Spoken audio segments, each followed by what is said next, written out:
이재명식 코스피 5천은 모래 위의 성입니다. 코스피 5천 코스닥 1000점 불과 2년 전만 해도 이 숫자를 말하면 꿈같은 소리라며 비웃음을 사곤 했습니다. 하지만 이재명 대통령은 실력으로 그 답을 내놓았습니다. 이재명 민주당 후보가 코스피 5천을 실현하겠다라고 했는데 저는 저런 황당한 공약을 좀 안 했으면 좋겠어요. 코스피가 5천이 되려면 시장의 흐름에 따라서 올라가는 겁니다. 지수 5천 시대를 열겠습니다. 그랬어요. 네. 지금 그런데 5천이 되면 저도 환영입니다. 좋겠는데 이거 들은 분들이 이거 5천이라는 거는 좀 심한 거 아니냐. 예전에 주식을 처음 경험하실 때 조금 뭐 친구분의 권유나 이런 거로 작전주로 경험을 하셨다고 본인이 얘기하신 바가 있거든요. 그래가지고 이런 걸 너무 가볍게 생각하시는 게 아닌가 좀 그런 인식인데, 최근 반시장, 반기업 DNA 이재명 후보가 코스피 5천 시대라는 허황된 구호를 외치고 있습니다. 마치 신기루 같습니다. 무슨 말이 필요하겠습니까? 반시장 그리고 엉터리 경제 정책으로는 절대 불가능합니다. 이재명식 코스피 5천은 모래 위의 성입니다. 주가지수는 구호로 오르지 않습니다. 기업의 피땀 어린 가치 성장, 튼튼한 경제 기초 체력, 그리고 시장의 신뢰가 쌓여야 가능합니다. 이재명 후보의 코스피 5천 약속은 마치 기초공사를 생략한 채 화려한 2층, 3층 집을 올리겠다는 말과 같습니다. 과거 실패한 정책들처럼 시장에 거품만 만들고 피해는 고스란히 국민과 투자자에게 돌아올 것입니다. 이재명 정부는 입으로는 코스피 5천을 외치고 있지만 단호하게 말씀드립니다. 민노총에 사로잡혀 있는 이재명 정부는 절대 코스피 5천을 달성할 수 없습니다. 지금도 계속해서 코스피 5천과 거꾸로 가는 입법들만 밀어붙이고 있습니다. 이것은 국민을 기망하는 모순일 뿐만 아니라 이재명 정권이 그토록 폐지하고 싶어하는 주식회사 대한민국에 대한 명백한 배임죄입니다. 이 대통령은 개미들의 눈물을 먹고 자라는 작전 세력을 뿌리 뽑았습니다. 암소를 샀는데 송아지는 대주주가 가져가는 식의 불공정한 지배 구조를 상법 개정으로 정조준했죠. 자사주 소각을 의무화하고 이사의 주주 충실 의무를 명문화하니 외국인 투자자들이 이제 한국 시장은 믿을 만하다며 실탄을 들고 돌아온 겁니다.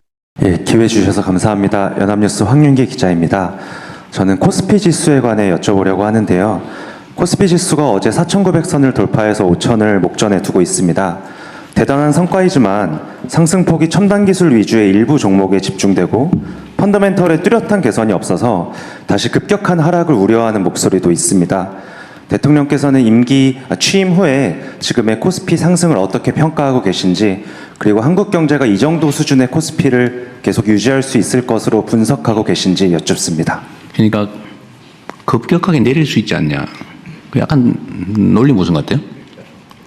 즉 대부분의 종목은 오르지 않았다. 그럼 떨어질 일도 없겠죠. 그게 문제이긴 해요. 모두가 다 오르면 좋죠. 근데 주식시장은 본질적으로 모두가 다 오를 수 없어요. 왜? 대한민국이니까. 그 핵심 이유가 뭐냐? 제가 그거는 제 나름대로 분석한 이유는 몇 개가 있죠. 첫째, 한반도의 평화 리스크. 저기서 막 총알이 왔다 갔다 하고 막 맨날 전쟁할 듯 하는데 그게 한국 주식 살 거예요? 대만 주식 살 거예요? 대만도 저기 중국이 뭐 침공을 한 해 만에 그러긴 하지만 우리보단 덜하다. 차라리 일본 거 사죠. 예를 들면 미국 거 사지. 이 평화 리스크. 두 번째로는 저 한국 주식은 못 믿겠더라. 경영 리스크, 지배구조 리스크. 갑자기 떼가지고 분리 상장해가지고 자기들이 다 먹어보고 알맹이를 쏙 빼가더라. 내가 분명히 송아지 밴 암소를 샀는데 송아지가 주인이 남이요. 이거 화나요 안 나요? 그 송아지 소를 왜 삽니까? 안 사죠. 경영 리스크, 시장 리스크. 이 맨날 주가 조작하고 있어요. 믿을 수가 없어요. 그리고 이제 대한민국 경제가 어디로 갈지 몰라요. 정치 리스크죠. 이게 나라가 어디로 갈지를 아무도 모르고 우왕좌왕하는 것 같아요.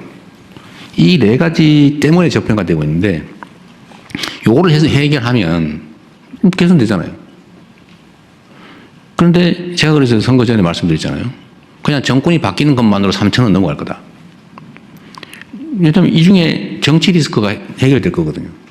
그리고 혹시 평화 리스크가 그것도 뭐 전쟁하자고 그러고 막 무인기 띄우고 무슨 전투 헬기 막 국경선에 막 왔다 떼지어 왔다 갔다 하고 막 이거 안 할 거 아니에요. 그다음 지배 구조는 고칠 가능성이 있는데 주가 조작은 혹시 규제될 수도 있는데 이런 기대만으로 3천 넘어갈 거다. 이거 3천 넘잖아요. 대신에 이 네 가지를 지금부터 집중적으로 정부가 하지 않습니까? 진짜 주가 조작하면 집안 망한다는 걸 확실히 제가 보여줄 거예요. 이 대통령은 개미들의 눈물을 먹고 자라는 작전 세력을 뿌리 뽑았습니다. 우리는 늘 연금을 더 내냐, 덜 받냐로만 싸웠죠. 하지만 이 대통령은 국장을 키워 연금 자산 가치를 높이자는 전공법을 택했습니다. 저평가된 대한민국이 절반에 가깝게 할인되어 있다는 점을 간파하고 그 가치를 정상화해 연금 곡간을 채웠습니다. 그런데 최근에 주가가 올라가지고 150조인가 200조인가 늘어나면서 고관련도가 뭐 20몇 년, 30몇 년 이렇게 늘어났다면서요? 네, 그 정도의 수익률을 저희가 이제 5.5% 수익률을 낼 경우에는 2071년이라고 추계를 하고 있는데요. 이제 수익률이 5.5%를 더 넘어서게 되면 기금 고갈 시기가 더 지연될 거다라는 그런 보도들이 많이 있었습니다. 한 150조 원 주식시장 활성화를 한 150조 원 이상 벌었다는 거 아니에요? 현재 수익은 200조 넘습니다. 200조 넘어요? 네, 평가 수익이 그렇습니다. 평가손익입니다만. 그러면 국민연금공단도 주가 상승의 혜택을 엄청 본 거네요? 즉 국민들도 혜택을 많이 본 거네요? 네, 국내 주식 상승률이 가장 높게 평가되고 있습니다. 정치가 공정을 세우니 경제가 수익으로 보답한 것. 이것이 가장 통쾌한 반전입니다. 정치는 멀리 있는 게 아닙니다. 계좌에 찍힌 수익률.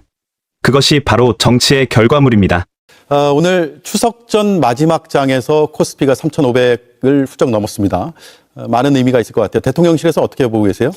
일단 역대 최대 수치가 나온 것에 대해서 국민들도 많이 반가워하시겠지만 저희로서도 경제의 대내외적인 환경이 매우 안 좋은 상황에서 이런 역대 최대 수치를 친 것에 대해서 매우 다행스럽게 생각합니다. 사실은 노란봉투법이라든지 이런 경제 관련된 법안이 통과될 때 많은 분들이 주식시장이 좋아지지 않을 것이라고 경고했는데도 불구하고 제가 역대 연일 최고치를 치고 있는 것에 대해서 저희들이 예측하고 생각한 대로 시장들을 좀 나아지게 하고 있구나라는 자신감이 들어서 저희는 기대감이 더 커지고 있다 이렇게 말씀드릴 수 있을 것 같습니다. 주식시장은 세상만사만큼이나 다종다양하다던 대통령의 말처럼 수많은 우여곡절이 있었지만 비관론에 흔들리지 않고 더 성장하는 대한민국 증시의 새로운 역사 6000P 시대를 저 대박이와 함께 응원하신다면 구독과 좋아요 부탁드립니다.